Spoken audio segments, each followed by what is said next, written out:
Didit kecil sangat dekat dengan kakeknya yakni Presiden Soeharto dan sangat mengagumi ayahnya Prabowo Subianto. Namun, setelah reformasi atau peristiwa Mei 1998, Didit praktis tidak bisa lagi melihat sang ayah. Prabowo diusir dari keluarga Cendana karena dianggap telah berkhianat, ingin melengsarkan Pak Harto. Didit sangat terpukul. Dia sering termangu dalam sepi, mengutarakan kerinduan yang tak terjawab. Sampai suatu hari, Didit mendatangi beberapa anggota Kopassus yang berjaga di rumah keluarga Cendana. Dia menatap mereka dengan mata berkaca-kaca dan bertanya, "Bisakah kalian membawa pulang papa saya?" Para anggota Kopassus itu terdiam, tidak bisa menjawab. Mereka kasihan kepada Didit kecil, tapi juga tidak berani melanggar perintah Pak Harto yang melarang mereka untuk berhubungan dengan Prabowo.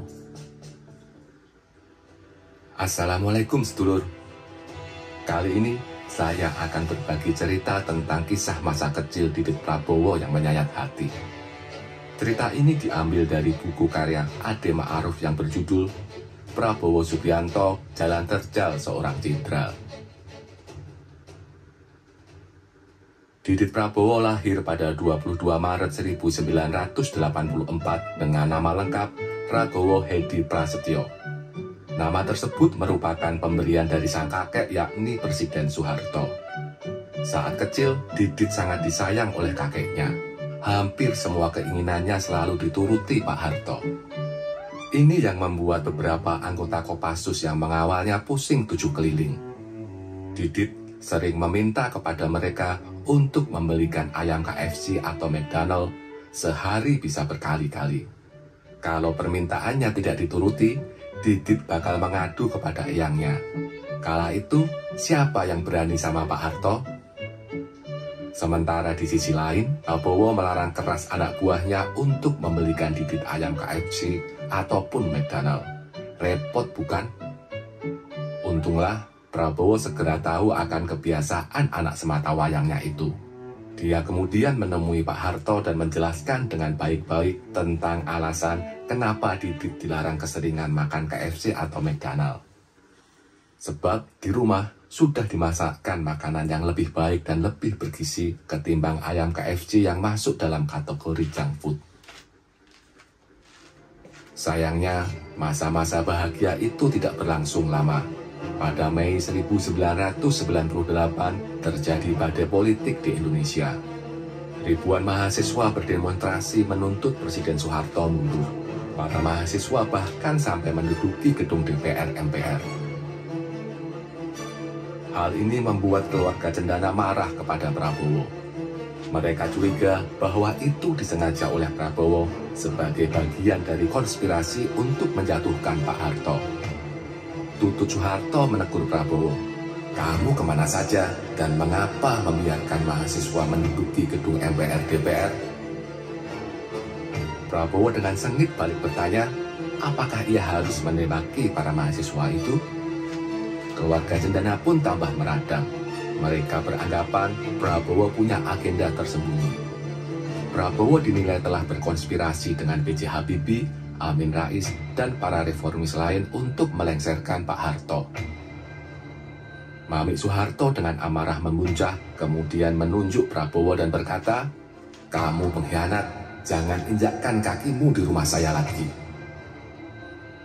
Titik Soeharto yang ada di dalam ruangan hanya bisa menangis kencang melihat suami terkasihnya diamuk oleh keluarga besarnya. Prabowo terpaku, dia merasa telah difitnah habis-habisan.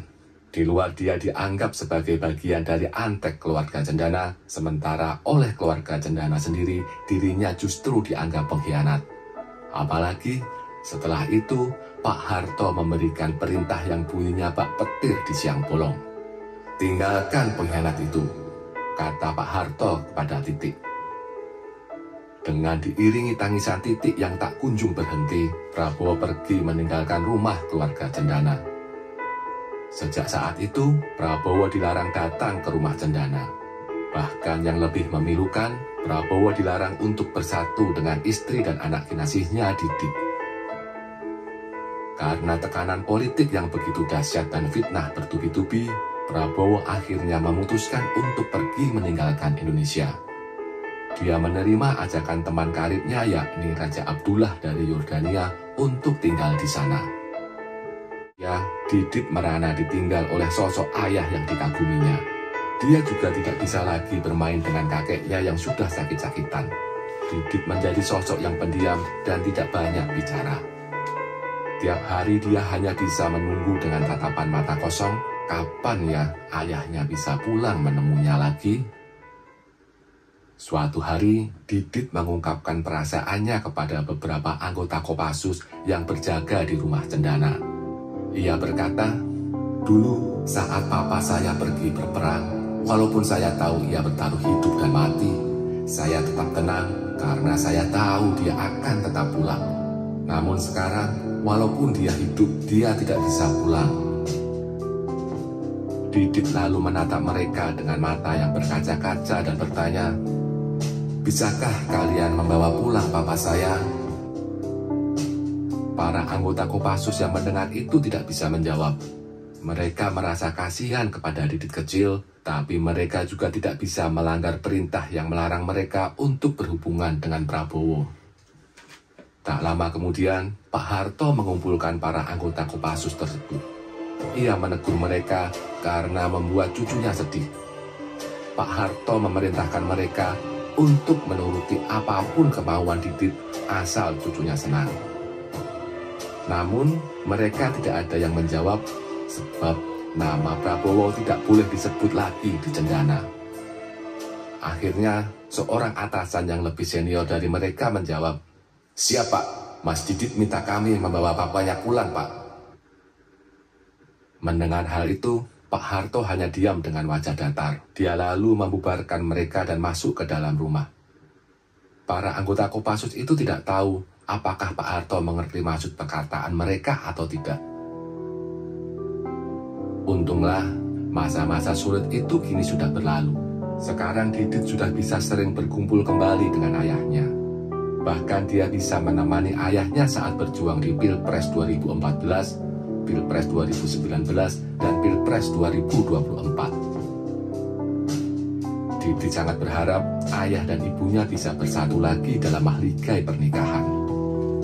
Sebab ia yakin ayah dan ibunya masih saling mencintai meski telah dipisahkan secara paksa oleh dinamika politik.